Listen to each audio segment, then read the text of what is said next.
बिसायख'थिनि समाव जेरै खोथा होनाय बेबादिनो रोखा रोखा मावफुंगासिनो प्रमद बर'नि दैदेननाय इउपिपिएल दोलोआ दासान्दि बिटिआरनि सिङाव आइजोफोरनो राङारि मददखौ होबाय थानाय बायदिनो दिनैबो सेल्फ हेल्प ग्रुपफोरनो 25,000 रांनि चेकखौ राननानै होदों बिटिआर सरकारा। माइनाव सोरां बिथांखिनि गेजेरजों दिनै बिटिआर सरकारा 9 नं बनरगाव बियाबनि सिङाव मोन 98 सेल्फ हेल्प ग्रुपफोरनो 25,000 रांनि चेकखौ राननानै होयो।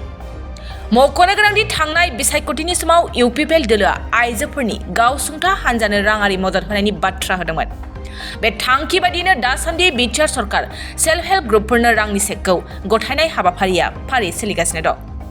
मख'जाथावदि माइनाव सोरां बिथांखिनि गेजेरजों थांनाय बावैसो साननि सिगां बिटिआर सरकारा गासै 3,800 सेल्फ हेल्प ग्रुपफोरनो 25,000 रांनि चेकखौ राननानै होनाय हाबाफारिखौ मसुलपुराव बेखेवनानै होदोंमोन बिटिआरनि गाहाय खुंगिरि प्रमद बर'आ।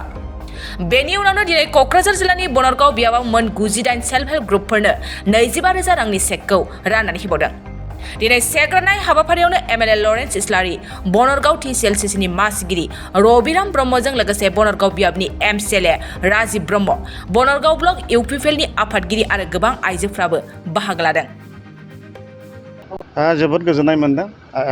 इलेक्सन समाव बिथां मानाव गेदेर बिटिआरनि सिएम प्रमद बर' बिथाङा बुंदोंमोन 75,000 होगोन होननानै दिनैहाय फार्स्ट इनस्टलमेन्ट हिसाबै 3,800 होनाय जाहैबाय। दा बनरगाव समस्ति हिसाबै आङो 98 मोनदों। बाव पार्टिनि जेबो खोथा गैया।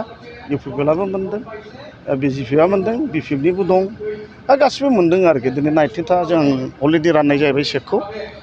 दा बेल' नङा, जोंना मोनफ्रोमबो मेल मिटिङावनो जोंना मानाव गेदेर आसामनि चिफ मिनिस्टार सारा बुंबावदों मोनसे खोथा, 20 जनानो जा 15 जनानो जा 10 जनानो जा मोनसे सेल्फ हेल्प ग्रुपआव मानसि हिसाबै 10,000 खरि होगोन होननानै बिथाङा खोथा होदों। 10 जनबाबो बिथांमोना 50,000 मोनगोन। दा आं बेखौनो खावलायदों, दिनैहाय सेल्फ हेल्पनि थाखाखौ नोंथांमोना जाहाथे राननानै दाजा। गोबां फिसा फिसा बिजनेस, खुद्र बिजनेसफ्राव सोलियो, जेनेबा आसार बानायनाय, सिथ्रनाला बानायनाय, पेनेल बानायनाय, धुपखाथि, ममबाथि, बेफोरबादिखौ बानायोब्ला हयथ' गावनि थांनानै थानायनि राहाखौ जों लानो हायो। मानो होनबा गोबां हटेल जाबाय जोंना। हटेलानो हटेल, जेरावखि थाङा बाव आसार नांगौ जायो, धुपखाथि नांगौ जायो, सिथ्रनाला जानांगौ, पेनेल नांगौ जायो। बेफोराव जुदि दिहुननानै जुदि फानोबा बिथांमोना इनकाम खालामनो हागोन। खिन्थु बे राननानै जायोबा जेबो जानाय नङा आरोखि, बेनि बाथ्राया।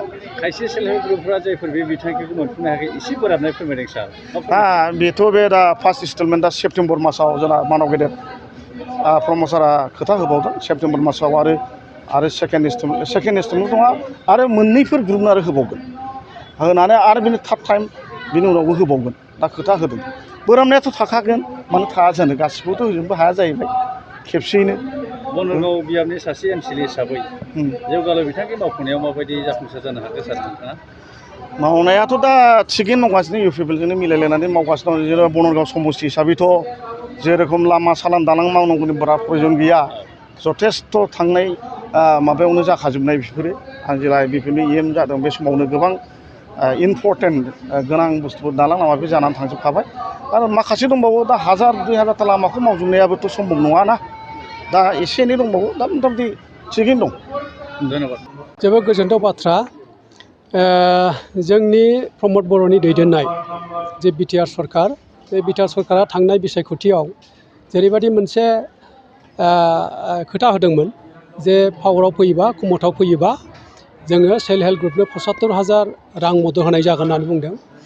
दिनै थिग बिदिनो बिटिआर सरकारा बिटिआर ओनसोलावहाय गासै 3,800निबो बारा सेल्फ हेल्प ग्रुपनो 25,000 खरि रां मदद होनाय जाबाय। थिग बिदिनो दिनै बनरगाव समस्तियावहाय दिनै 98टा सेल्फ हेल्प ग्रुपनो दिनै 25,000 खरि रांनि अनसुंथाइ होनायनि नामाव दिनै चेक जों दिनै राननो मोनदों।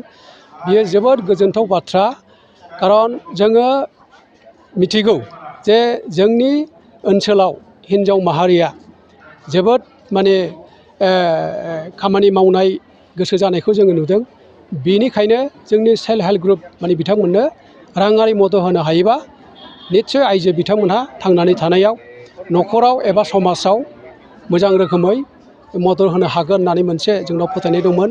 आरो बे फोथायनायखौनो लानानैनो जोंनि इउपिपिएल दोलोआ जोंनि बिसायख'थिनि समाव जोंहा मोनसे थांखि दंमोन इलेक्सन मेनिफेस्ट'आव होनाय जादोंमोन बे मथैनो दिनैहाय बेखौ मावफुंनाय जाबाय आरो मावफुंनो मोननानै खोब गोजोननाय मोनदों।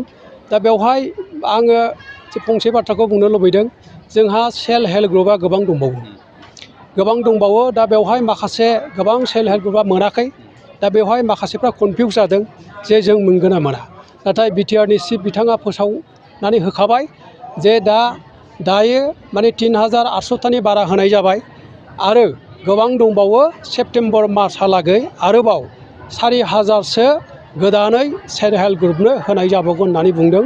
बे रोखोमैनो जुदि पर्यायक्रमै होलांनाय जायोबा निस्सय सेल्फ हेल्प ग्रुप जेसेबां दङ बिथांमोनहा 25,000 करि जेनेबा फार्स्ट किस्ति हिसाबै होदों नाथाय 75,000 होनायनि बाथ्रा निस्सय बे 75,000खौ मोनोब्ला निस्सय बिथांमोनहा गावसोरनि हाबाफारियाव बा गावसोर जा एजेन्डा लादों बेवहाय मोजाङै मावफुंसारनो हागोन होननानै आंहा फोथायनाय दङ आरो समाजाव बे सेल्फ हेल्प ग्रुपनि गेजेरजों निस्सय माखासे जेंनाफ्रा जोबगोन होननानै आं सानो।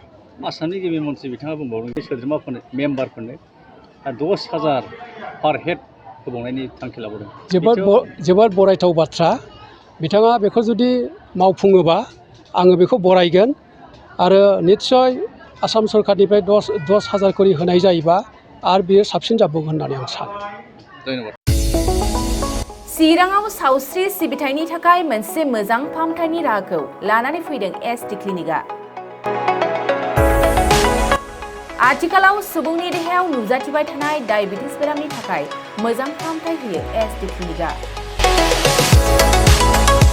चिरां जिल्लानि SBI काजलगाव ब्रान्चनि लांगोनायाव फसंनाय एसटि क्लिनिकआव डायबिटिस बेरामनि अनगायैबो फाहामथाय होबावगोन लिभारनि जेंना आरो माखासे सरासनस्रा बेमारफोर। बे एसटि क्लिनिकआव डायबिटिस बेरामनि फाहामथायखौ होगोन जर'खा फाहामगिरि डक्टर समिक देबा। नोंथांमोना फुं आरो मोनाबिलि समावबो बे क्लिनिकआव फाहामथाय लानो हागोन। डक्टर, लेबरेटरि, मुलि, ECG सिबिथायनि खाबुफोरखौ बे एसटि क्लिनिकआव मोनजोबगोन।